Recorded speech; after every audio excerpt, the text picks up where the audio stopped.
Hello students, हम लोग science में बायो का चैप्टर लाइफ प्रोसेसेस पढ़ रहे हैं और लाइफ प्रोसेसेस में लास्ट क्लास में हमने मोड्स ऑफ न्यूट्रिशन पढ़े थे। आपने जाना था कि जो डिफरेंट लिविंग ऑर्गेनिजम्स हैं उनका जो मोड ऑफ न्यूट्रिशन होता है वो भी कैसा होता है, डिफरेंट होता है। Is it okay? तो आज की क्लास में हमें क्या पढ़ना है? आज की क्लास में हम पढ़ेंगे autotrophic mode of nutrition. Okay, जब हम बात ऑटोट्रॉफिक मोड ऑफ न्यूट्रिशन की करते हैं तो ऑटोट्रॉफिक मोड ऑफ न्यूट्रिशन में हमें क्या पढ़ना होता है? ऑटोट्रॉफिक न्यूट्रिशन का मतलब हम लोगों ने जान लिया था लास्ट क्लास में। यहाँ पर ऑटो का मतलब क्या है? सेल्फ, और ट्रॉफिक का मतलब क्या है? न्यूट्रिशन। तो अगर न्यूट्रिशन खुद के थ्रू किया जाए, अगर खाना खुद प्रिपेयर किया जाए, then this mode of nutrition is known as autotrophic mode of nutrition. और ऑटोट्रॉफिक मोड ऑफ न्यूट्रिशन के जो एग्जाम्पल्स हमने देखे थे, उस एग्जाम्पल में हमने सबसे पहले जाना था ग्रीन प्लांट्स, और ग्रीन प्लांट्स के साथ में हमने जाना था कि कुछ बैक्टीरियाज भी ऐसे होते हैं विच follows this mode of nutrition, जो इस ऑटोट्रॉफिक मोड ऑफ न्यूट्रिशन को फॉलो करते हैं, जो अपना खाना खुद बना लेते हैं। Is it okay? तो हम आज की क्लास में क्या पढ़ेंगे? हम आज की क्लास में पढ़ेंगे photosynthesis process. Is it okay? photosynthesis process, and this photosynthesis process is usually done in the green plants. कौन से प्लांट्स करते हैं इस प्रोसेस के थ्रू खाने का प्रिपरेशन? Green plants. अब सबसे पहले हमें यहाँ पर मतलब समझना है कि आखिर इस वर्ड का क्या मीनिंग है, फोटोसिंथेसिस का क्या मीनिंग है। Is it okay? तो देखिए, आप क्लास 10th की फिजिक्स में पढ़ चुके हैं बहुत बार कि जहाँ पर भी ये वर्ड फोटो आ जाए, फोटो का मतलब होता है सनलाइट। Is it okay? वो कैमरे वाला फोटोग्राफ नहीं, फोटो का मतलब यहाँ पर क्या है? Sunlight. As this photo represents the word photon here. यहाँ पर वर्ड फोटो किसको डिनोट कर रहा है? फोटोन को डिनोट कर रहा है। आई बात समझ में? अब ये जो फोटो है, फोटो का मतलब क्या है यहाँ पर? Light. Photo stands for photon, याद रहेगा ना आप लोगों को। और सिंथेसिस का मतलब क्या होता है? सिंथेसिस का मतलब होता है फॉर्मेशन। मतलब फोटोसिंथेसिस का मतलब क्या हो गया? Formation by the use of light. Is it okay? तो हम इस फोटोसिंथेसिस को पढ़ने जा रहे हैं। बहुत ध्यान से सुनते जाइएगा, आपको क्या क्या पढ़ना है इस फोटोसिंथेसिस के बारे में। तो सबसे पहले तो हम जानते हैं कि आखिर फोटोसिंथेसिस प्रोसेस के थ्रू ग्रीन प्लांट्स क्या प्रिपेयर करते हैं? अपना फूड। तो अपना फूड प्रिपेयर करने के लिए ग्रीन प्लांट्स को किन किन चीज़ों की रिक्वायरमेंट होती है वो सुनिएगा। पहली रिक्वायरमेंट होती है कार्बन डाइऑक्साइड गैस की। और बात अगर इस कार्बन डाइऑक्साइड गैस की जाए तो ये प्लांट्स कहाँ से एब्जॉर्ब करते हैं? Carbon dioxide gas plants absorb करते हैं from air. Is it okay? ये बेसिक रिक्वायरमेंट है प्लांट्स की फोटोसिंथेसिस प्रोसेस को कंप्लीट करने के लिए। ठीक है? जो सेकेंड रिक्वायरमेंट है प्लांट्स की कार्बन डाइऑक्साइड के बाद में, this is the requirement of water.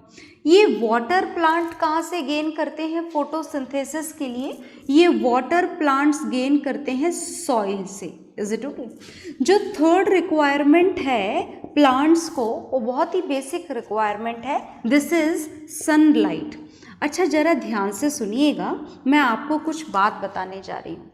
देखिए, when we talk about the sunlight, जब हम सनलाइट की बात करते हैं तो सनलाइट में 3 टाइप की रेडिएशंस होती हैं। कितने टाइप की रेडिएशंस होती हैं सनलाइट में? 3 टाइप की रेडिएशंस। एक होती है सनलाइट में विजिबल रेडिएशन, बहुत ध्यान से सुनना है ना। एक होती है सनलाइट में विजिबल रेडिएशंस, दूसरी होती है सनलाइट में infrared radiations. Is it okay? और तीसरी होती है सनलाइट में अल्ट्रा वायलेट रेडिएशंस। अगर आप सनलाइट की बात करें, सन में से निकलने वाली एनर्जी की बात करें, सन में से निकलने वाली रेडिएशंस की बात करें, then 3 type of radiations are usually released by the sun, है ना। कितने टाइप की रेडिएशन निकलती है सन में से? 3 टाइप की। पहली कौन सी है? Visible radiation. इस विजिबल रेडिएशन को ही हम क्या बोलते हैं? इस विजिबल रेडिएशन को ही हम बोलते हैं light energy.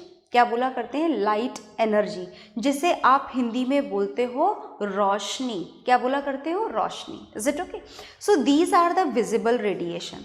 Second radiations which are present in the sunlight is infrared radiations.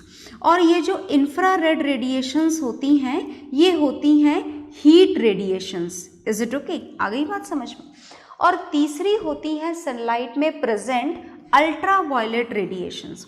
ये जो अल्ट्रा वायलेट रेडिएशंस सन में प्रेजेंट होती हैं, ये यूजुअली हमारी अर्थ तक नहीं पहुंचने दी जाती हैं, इनको रोक लिया जाता है। और इनको कौन रोकता है? इनको रोकती है हमारी अर्थ की एटमॉस्फेयर में ओजोन लेयर जो प्रेजेंट है, वो इन अल्ट्रा वायलेट रेडिएशंस को रोक लिया करती है। तो मैं दोबारा से आपको बता रही हूँ, ध्यान से सुनिएगा।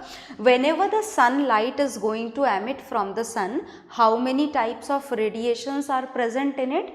3 types of radiations. First is visible radiation, light energy, रोशनी, जिसकी वजह से आप सनलाइट की प्रेजेंस में दूसरी चीज़ों को देख पाते हो। देख पाते हो ना? बिल्कुल देख पाते हो। तो वो कौन सी रेडिएशंस है? Visible radiation. दूसरी कौन सी है? सन में ही प्रेजेंट, सनलाइट में ही present infrared radiations, heat radiations. गर्मी जो फील होती है ना आपको सनलाइट में, तो वो जो इंफ्रारेड रेडिएशंस हैं, उन्हें आप क्या बोलते हैं? Heat radiations. तीसरी जो सनलाइट के अंदर रेडिएशंस प्रेजेंट होती हैं, वो अल्ट्रावायलेट, जो हमारी अर्थ पर नहीं पहुंचनी चाहिए और नहीं पहुंचने दी जाती है, रोक ली जाती है। कौन रोक लेता है? Ozone layer. अच्छी बात है, रोक लेता है, क्योंकि ये अल्ट्रावायलेट रेडिएशंस अगर हमारी अर्थ पर पहुंचना शुरू हो जाएं, तो इन रेडिएशंस की वजह से ह्यूमन बींग्स को स्किन प्रॉब्लम्स हो जाती हैं, स्किन कैंसर तक हो जाता है। इतनी खतरनाक होती हैं ये ultraviolet radiations. Is it okay? तो अब हम ये मैं आपको बताना चाहती हूँ कि सनलाइट में ये जो 3 रेडिएशंस अवेलेबल हैं, first is visible radiation, second is infrared radiation, third is ultraviolet radiation. तो मैं आपको ये बताना चाहती हूँ कि अगर बात फोटोसिंथेसिस प्रोसेस की जाए, then which radiations are useful? ये वाली या ये वाली? तो आपको याद रखना है कि फोटोसिंथेसिस प्रोसेस के लिए प्लांट्स को रोशनी चाहिए, हीट नहीं चाहिए सन की। याद रहेगा ना आप लोगों को?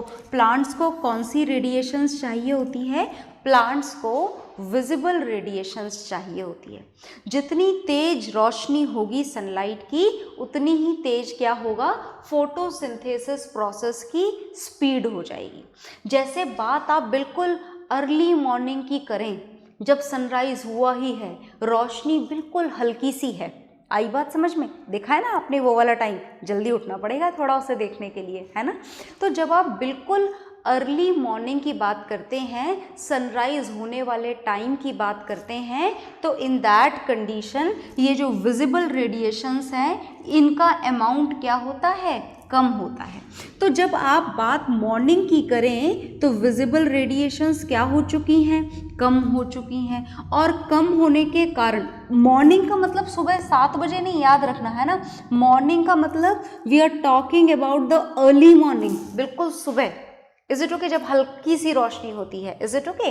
तो when we are talking about the early morning, then the speed of photosynthesis क्या हो जाएगी? फोटोसिंथेसिस की स्पीड कम हो जाती है। याद रहेगा ना? चलो आगे देखते हैं। When we talk about the noon time, दोपहर की बात करो या 8, 9, 10 बजे की भी बात कर लो, तो भरपूर रोशनी हो चुकी होती है हमारी एयर में, हमारे एनवायरनमेंट में। So the speed of this photosynthesis increases. Is it okay? And when we talk about the evening time, है ना, about the time of sunset, जब sunset होने वाला होता है तब दोबारा रोशनी क्या हो जाती है, थोड़ी कम, अंधेरा अंधेरा सा होने लगता है. Is it okay? इवनिंग वाला जो टाइम होता है, in that duration also the speed of photosynthesis again start decreasing, decrease हो जाती है. और अगर बात रात की करें तो क्या बोलोगे, रात में तो देखो फोटोसिंथेसिस क्या हो जाता है, स्टॉप हो जाता है. Is it okay? आ गई बात समझ में? तो these are the speed of photosynthesis during the different duration of time. Is it okay? तो हमने जाना कि प्लांट्स को फोटोसिंथेसिस प्रोसेस करने के लिए कौन सी रेडिएशंस चाहिए, सनलाइट की, हीट रेडिएशंस की रिक्वायरमेंट है? नहीं. अल्ट्रावायलेट की? बिल्कुल भी नहीं. तो फिर कौन सी रेडिएशंस रिक्वायर्ड है? Visible radiations, light energy, Roshni. Is it okay? तो चलिए, हमें थर्ड रिक्वायरमेंट फोटोसिंथेसिस की समझ में आ गई है. Is it okay? चलिए, तो अब हम फोर्थ रिक्वायरमेंट भी जान लेते हैं. जो सनलाइट के बाद में जो फोर्थ रिक्वायरमेंट है जिसके थ्रू प्लांट्स अपना फोटोसिंथेसिस प्रोसेस कंप्लीट कर सकते हैं, this is the requirement of chlorophyll. किसकी रिक्वायरमेंट है? क्लोरोफिल की. क्लोरोफिल जानते हैं ना आप? Chlorophyll is a green colour which is usually found in the green leaves. Sometimes it may be found in the green stem और any green part of the plant. Is it okay? So this is the green color chlorophyll. अच्छा, do you know what is the need of this chlorophyll during the process of photosynthesis? So listen to me very carefully. This chlorophyll is helpful in the absorption of light energy. ये किस में मदद करता है? ये मदद करता है एब्जॉर्प्शन में. किसके एब्जॉर्प्शन में मदद करता है? Absorption of light energy. More and more light energy will be absorbed by this chlorophyll which is a green colour of the leaves or of stems. Is it okay? So the requirements of photosynthesis are here on the board, है ना, आपके सामने लिखी हुई हैं. आप इन्हें note down कर लें. ओके?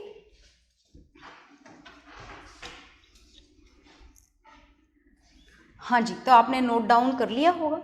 अब भाई क्या प्रूव है आपके पास में कि प्लांट को तो कार्बन डाइऑक्साइड चाहिए ही सही तो फोटोसिंथेसिस होगा, वरना नहीं होगा? प्रूव है आपके पास कोई? Is it okay?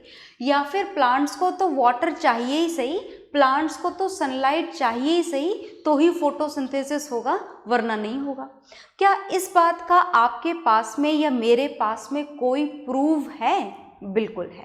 This can be proved with an experiment. हम छोटे छोटे से एक्सपेरिमेंट करेंगे और इस बात को हम प्रूव करेंगे कि अगर कार्बन डाइऑक्साइड प्लांट्स को सप्लाई ना की जाए तो फोटोसिंथेसिस प्रोसेस नहीं होगा. Is it okay? और सनलाइट सप्लाई ना की जाए तो भी नहीं होगा. क्लोरोफिल अगर प्लांट के किसी हिस्से में प्रेजेंट ना हो तो भी फोटोसिंथेसिस नहीं होगा. तो चलिए इस बात को हम प्रूव करते हैं. और कैसे करेंगे, क्या एक्टिविटी हमें इसके लिए परफॉर्म करनी है, वो हम जानेंगे थोड़ी सी देर में.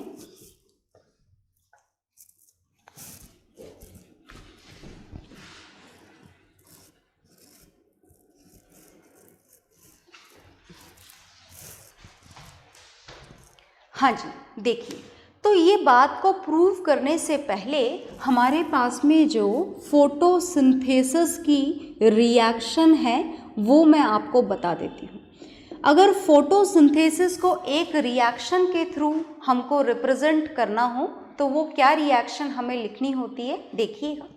जैसा कि बार बार आपको बताया जा रहा है, the first reactant which is needed to complete the process of photosynthesis is carbon dioxide. Second basic requirement of photosynthesis is water. 6 molecules of carbon dioxide will combine with 6 molecules of water in the presence of sunlight. Sunlight is required a lot as this light energy is going to convert into the chemical energy of food, is it okay. और ये जो reaction है, ये reaction किसकी presence में होगी? ये reaction होगी क्लोरोफिल की प्रेजेंस में। याद है ना chlorophyll? Chlorophyll is the green pigment which is usually present in the green leaves, okay. और जब ये कार्बन डाइऑक्साइड और वाटर के मॉलिक्यूल दोनों कंबाइन हो जाएंगे तो फॉर्मेशन किसका होगा? फॉर्मेशन होगा C6H12O6 का। क्या है ये C6H12O6? This is the formula of glucose. किसका फॉर्मूला है ये? ग्लूकोज का। और ग्लूकोज बनने के साथ साथ एक जो इम्पॉर्टेंट प्रोडक्ट इस फोटोसिंथेसिस रिएक्शन में बनता है, this is oxygen gas which is finally liberated in the air. Air में आ जाती है और आप इस ऑक्सीजन गैस को ब्रीथिंग पर्पस के काम में ले लेते हैं, ठीक है। अब बात ये है कि देखिए ये जो प्लांट्स ने ग्लूकोज इस रिएक्शन में बनाया है, इस ग्लूकोज का प्लांट क्या करेगा? इस ग्लूकोज से प्लांट एनर्जी गेन करेगा। क्या करेगा? Energy gain, is it okay. मान लो कि उसने एनर्जी जितनी गेन करनी थी उतनी कर ली, ग्लूकोज एक्स्ट्रा बन गया है, प्लांट्स के पास में ज़्यादा सनलाइट अवेलेबल थी, ज़्यादा पानी अवेलेबल था, ज़्यादा कार्बन डाइऑक्साइड अवेलेबल थी, प्लांट्स ने फोटोसिंथेसिस प्रोसेस थोड़ा ज़्यादा कर लिया और फूड का प्रिपरेशन ज़्यादा हो गया। तो जितनी एनर्जी उसको चाहिए थी उतना तो ग्लूकोज ये प्लांट्स अपने काम में ले लेते हैं। और इन केस अगर एक्स्ट्रा ग्लूकोज प्लांट्स के पास में बच जाए, इज इट ओके, बचता ही है, बच जाए नहीं, डेफिनेटली बचता है, is it okay. So what ever the extra glucose is form that will be stored in the green leaves. वो बाकी का जो एक्स्ट्रा ग्लूकोज होता है वो ग्रीन लीव्स में स्टोर हो जाता है, पर क्या एज इट इज ग्लूकोज की फॉर्म में स्टोर होता है? नहीं। स्टोरिंग जो होती है ग्रीन लीव्स में एक्स्ट्रा ग्लूकोज की, वो किस फॉर्म में होती है? स्टार्च की फॉर्म में। मतलब प्लांट जैसे आपके पास में 2 से 3 दिन का खाना बॉडी में स्टोर्ड रहता है, सिमिलरली ये जो प्लांट्स हैं फोटोसिंथेसिस प्रोसेस से जो एक्स्ट्रा ग्लूकोज बना रहे हैं वो स्टार्च की फॉर्म में ग्रीन लीव्स में प्लांट्स के लिए 2 से 3 दिन तक एक्स्ट्रा फूड स्टोर रहता है। मतलब अगर आप प्लांट को 2 से 3 दिन तक सनलाइट अवेलेबल ना करवाओ तो प्लांट के पास में उसका सफिशिएंट फूड होता है। कहाँ पर होता है? ग्रीन लीव्स में। किसके फॉर्म में होता है? स्टार्च की फॉर्म में, इज इट ओके। अब कैसे पता लगे कि ये स्टार्च की फॉर्म में होता है? तो सुनिएगा, इस स्टार्च का हमारे पास में एक बहुत ही सिंपल सा टेस्ट है। अगर आपने किसी भी फॉर्म में कहीं पर भी किसी भी जगह पर स्टार्च के ऊपर अगर आयोडीन सॉल्यूशन डाल दिया तो आयोडीन सॉल्यूशन डालने से ये जो आयोडीन सॉल्यूशन स्टार्च हैं ये दोनों मिलकर के ब्लू ब्लैक कलर में कन्वर्ट हो जाते हैं। तो this is the proof that all the leaves are having starch in it, is it okay. तो प्लांट के पास में कितने दिन का खाना स्टोर रहता है? 2 से 3 दिन का। 2 से 3 दिन प्लांट बिना सनलाइट के रह सकते हैं? बिल्कुल रह सकते हैं। उसके बाद भी रह सकते हैं? नहीं, उसके बाद नहीं रह सकते। तो चलिए, ये बात हमको पता लग गई कि प्लांट्स के पास में फूड कौन सी फॉर्म में स्टोर होता है। It is stored in the form of starch, is it okay. अभी फोटोसिंथेसिस कंप्लीट नहीं हुआ है, हमें ये सारी बातों को प्रूव करना है यहाँ पर कि देखें भाई सनलाइट वास्तव में रिक्वायर्ड है या सिर्फ हमने एक एजम्पशन की तरह से मान लिया है कि हाँ भाई इट इज़ रिक्वायर्ड। तो हम प्रूव करने जा रहे हैं। क्या प्रूव करने जा रहे हैं? ध्यान से देखिएगा। हम एक छोटा सा एक्सपेरिमेंट करने जा रहे हैं। किस बात के लिए एक्सपेरिमेंट करने जा रहे हैं?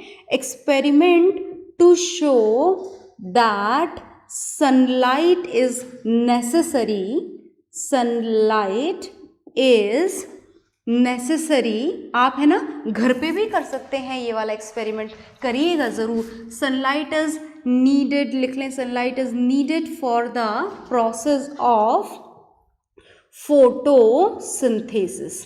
तो चलिए बहुत ध्यान से सुनिएगा, बहुत ही सिंपल सा छोटा सा एक्सपेरिमेंट है, आप डेफिनेटली घर पे कर सकते हैं, ट्राई भी कर सकते हैं, आपको ज़्यादा मज़ा आएगा और याद भी रहेगा अगर आप करेंगे तो कोशिश करिएगा आप कर लें।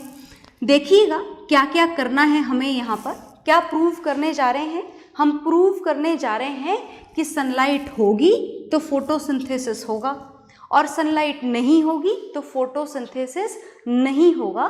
क्या ये बात सही है? इस बात को हम प्रूव करने जा रहे हैं। तो इस बात को प्रूव करने के लिए जो एक्सपेरिमेंट हमें करना है उसके कुछ स्टेप्स मैं आपको बता रही हूँ। सबसे पहले हमें इस बात को प्रूव करने के लिए जो रिक्वायरमेंट है वो बेसिक रिक्वायरमेंट है एक पॉटेड प्लांट की। Is it okay? ये ले लिया जी हमने पॉटेड प्लांट। ओके, ये हमारा पॉटेड प्लांट है और अब हम इसके साथ में क्या करने वाले हैं हम जानेंगे। हमें पता है कैसे जानना है, बस लीफ लेनी है, स्टार्च डाल देना है और अगर स्टार्च तो ऑलरेडी है ही सही, सॉरी, आयोडीन सोल्यूशन डाल देना है। अगर ब्लू ब्लैक हो जाए तो इसका मतलब कि फोटोसिंथेसिस हो रहा है, नहीं हो इसका मतलब नहीं हो रहा है। पर जितनी आसानी से बोल दिया गया है उतनी आसानी से काम नहीं होगा, क्योंकि अभी तो लीफ जो है this is in the presence of sunlight मिल रही है, तो अभी तो डेफिनेटली इसकी लीफ में क्या प्रेजेंट है, ढेर सारा ग्लूकोज और extra glucose in the form of starch. तो हमें सबसे पहले इसकी लीफ के अंदर, एक ही बनाई है मैंने, आपकी मर्जी हो तो 8-10 और बना लीजिएगा। Is it okay? तो हमने ये जो लीफ यहाँ पर बनाई है, इस लीफ में अभी स्टार्च है, डेफिनेटली है। आप चाहें तो एक्सपेरिमेंट को शुरू करने से पहले भी आयोडीन सोल्यूशन किसी एक लीफ पर डालकर देख सकते हैं। Is it okay? तो अभी हमने ये जो लीफ है अभी तो इसमें स्टार्च है, तो सबसे पहला जो स्टेप है मैं इधर लिख देती हूँ। फर्स्ट स्टेप जो है फोटोसिंथेसिस प्रोसेस का, first step is destarching of plant या डी स्टार्चिंग ऑफ लीफ। आपको इसका स्टार्च खत्म करना होगा, रिमूव करना होगा। तो अब इस पॉटेड प्लांट का स्टार्च कैसे रिमूव किया जाए, तो सुनिएगा ध्यान से। मैंने आपको बताया था कि स्टार्च जो है प्लांट के अंदर वो कितने दिनों के लिए स्टोर होता है, 2 to 3 डेज के लिए। Is it okay? तो आप एक काम करिए कि सन को यहाँ से हटा दीजिए, समझ गए ना, मतलब आप इस पॉटेड प्लांट को एक बिल्कुल डार्क रूम में रख दीजिए। ऐसे डार्क रूम में रखिए जहाँ पर सनलाइट किसी भी तरीके से एंटर ना हो पाए। आ गई बात समझ में? तो आपको यहाँ पर ये पॉटेड प्लांट कैसे रूम में रख देना है, डार्क रूम में। कितने दिनों के लिए रखना है, डी स्टार्चिंग के लिए हमें पॉटेड प्लांट को डार्क रूम में रखना है। और कितने दिनों के लिए रखना है, लगभग 2 to 3 डेज। ऐसा करने से क्या होगा, ऐसा करने से इसकी लीफ में जितना भी स्टार्च प्रेजेंट था वो सारा प्लांट क्या कर लेगा, 2 से 3 दिन तक सनलाइट तो मिली नहीं है इसे, तो उसको वो यूज़ कर लेगा। Is it okay? कर लिया भाई यूज़। हमारे हिसाब से after this duration of 3 days अब इसकी लीफ में कोई स्टार्च बाकी नहीं होना चाहिए, ख़त्म हो चुका है, यूज़ कर चुका है ये स्टार्च। चलिए भाई, तो आपके प्लांट को डी स्टार्च करने का काम हो गया, बिल्कुल हो गया। अब आप इस प्लांट को डार्क रूम से बाहर निकाल लीजिए। निकाल लिया डार्क रूम से, दोबारा सनलाइट में ले आए, बिल्कुल लाएंगे, पर उससे पहले एक काम कर लेना। क्या काम करना कि इस लीफ के एक पर्टिकुलर हिस्से को बिल्कुल प्रॉपरली अच्छी तरीके से ऐसे रैप कर देना। किससे रैप करना है आपको इसे रैप करना है एल्यूमिनियम फॉइल से। किससे रैप करना है, एल्यूमिनियम फॉइल से। Is it okay?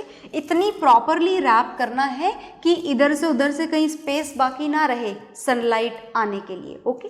और दोबारा से इस पॉटेड प्लांट को सनलाइट की प्रेजेंस में रख देना है। तो हमारे कॉमन सेंस के हिसाब से इस लीफ के इस वाले पोर्शन को which is not at all wrapped by the aluminium foil, इसको सनलाइट मिल रही है, डेफिनेटली। इसको मिल रही है, बिल्कुल मिल रही है, पर ये जो part which is wrapped with the aluminium foil, इस वाले हिस्से को सनलाइट नहीं मिल रही है। मतलब जो फोटोसिंथेसिस प्रोसेस है वो यहाँ होगा, पर इस वाले हिस्से में नहीं होगा। Is it okay? तो मतलब आपने डी स्टार्चिंग के बाद में सेकेंड स्टेप में दोबारा से प्लांट को क्या कर दिया, सनलाइट अवेलेबल करवा दी। Is it okay? और सनलाइट अवेलेबल करवाते वक्त ये जो लीफ है, इस लीफ के एक हिस्से को आपने क्या कर दिया, रैप, जिससे सनलाइट नहीं मिली। Is that clear? आ गया समझ में? तो अब हमने यहाँ पर क्या करना है, इसके बाद में क्या करना है, कितने दिनों के लिए दोबारा इसे सनलाइट में रखना है?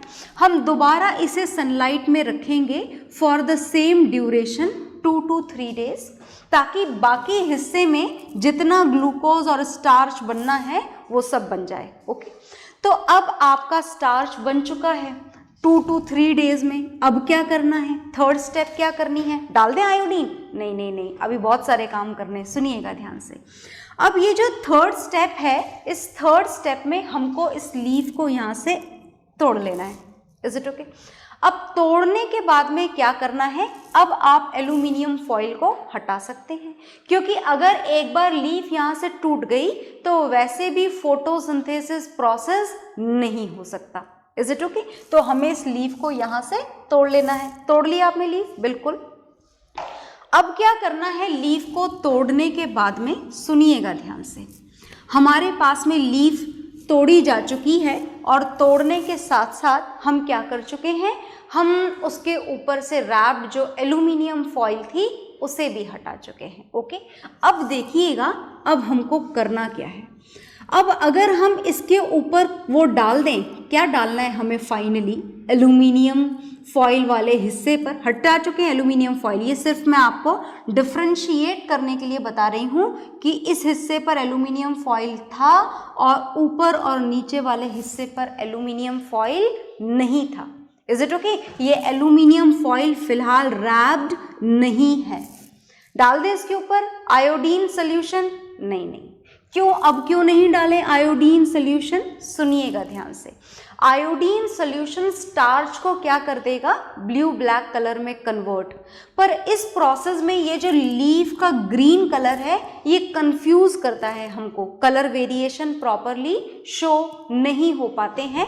मतलब थर्ड स्टेप क्या है, थर्ड स्टेप है रिमूवल ऑफ क्लोरोफिल। किसको रिमूव करना है हमें, क्लोरोफिल को रिमूव करना है, ग्रीन कलर को रिमूव करना है। तो कैसे किया जाए ग्रीन कलर को रिमूव, देखिएगा। ग्रीन कलर को रिमूव करने के लिए हम इसे बॉईल करेंगे। पता है किसके अंदर बॉईल करेंगे, हम इसे बॉईल करेंगे अल्कोहल में। ऐसे सीधे बर्नर लगा दें, बॉईल कर दें? नहीं, ऐसा नहीं करना। क्यों नहीं करना, क्योंकि जो अल्कोहल है it may catch fire catch कर सकता है ये। Is it okay? तो हम क्या करेंगे, हम एक वाटर बाथ लेंगे, ये है ना पानी भरा हुआ वाटर बाथ हम लेंगे। वाटर बाथ के अंदर दूसरे कंटेनर में अल्कोहल लेंगे और उसके अंदर आप लीफ को बॉईल करेंगे। Is it okay? आप इसको ड्रॉ कर लीजिए, फिर मैं आगे समझाती हूँ कि क्या करना है। वो 3 स्टेप्स भी लिख लीजिए। ओके? हाँ जी, तो आपने नोट कर लिया होगा। अब सुनिए आगे, कारण समझ में आ गया ना। ये हमने क्या लिया है, वाटर बाथ, मतलब पहले पानी गर्म होगा और इस गर्म पानी से इस कंटेनर में रखा हुआ अल्कोहल गर्म होगा। डायरेक्टली अल्कोहल को क्यों हीट नहीं करा, कारण समझ में आ गया, क्योंकि अल्कोहल में कैचेस फायर। ओके, अब होगा क्या, ये जो अल्कोहल है ये पूरे क्लोरोफिल को रिमूव कर देगा। जो आपकी लीफ है ये येलोइश कलर की हो जाएगी और अल्कोहल हो जाएगा पूरा ग्रीन कलर का। Is it okay? आई बात समझ में? तो हो गई आपकी लीफ हल्की पेल येलो, बिल्कुल हल्का सा लाइट सा कलर इसका हो जाएगा। तो याद रखें कि क्लोरोफिल को कैसे रिमूव किया गया और क्यों किया गया, दोनों बातें आपको याद रहनी चाहिए। Is it okay? तो चलिए आगे देखते हैं। अब आपके पास में ये लीफ है और अब आपके पास में ये जो लीफ है ये पूरी की पूरी ये डिफ्रेंशिएट करने के लिए बनाया गया एरिया है, भूलिएगा मत। ये पेल कलर की हो चुकी है, क्लोरोफिल इसमें से रिमूव हो चुका है। क्लोरोफिल रिमूव करने के लिए हमने क्या करा था, इसको बॉईल करा था। किस में बॉईल करा था? अल्कोहल में बॉईल करा था। Is it okay? अब फोर्थ स्टेप हमें क्या करनी है? फोर्थ स्टेप है कि हमें वॉश करना है इसे हॉट वाटर से। आप इसे वॉश करेंगे। हॉट वाटर से वॉश करने से दो काम होंगे। क्या दो काम होंगे? सुनिएगा। When we are going to wash this leaf in the hot water, क्या होगा? सुनिएगा। पहला तो ये होगा कि जो बचा खुचा चिपका हुआ क्लोरोफिल है वो वहां से रिमूव हो जाएगा। दूसरा काम ये होगा कि जो लीफ है उसकी जो सॉफ्टनेस है वो इंक्रीज हो जाएगी। सेल मेम्ब्रेन बीच बीच में से रप्चर हो जाएगी ताकि आयोडीन सोल्यूशन बिल्कुल सेल के अंदर तक जा सके। आ गई बात समझ में? अब हमें फाइनली जो हमारी लीफ है it is ready now, ready हो चुकी है। ये क्या डालने के लिए रेडी हो चुकी है? Iodine solution. तो अब आपको आयोडीन सोल्यूशन डालना है ड्रॉप बाय ड्रॉप। इस हिस्से पर डालोगे it will change into blue black colour. इस पे डालोगे it will also change into blue black colour. पर जब इस पे डालेंगे बीच वाले हिस्से पर, then at that time it will not change into the blue black color.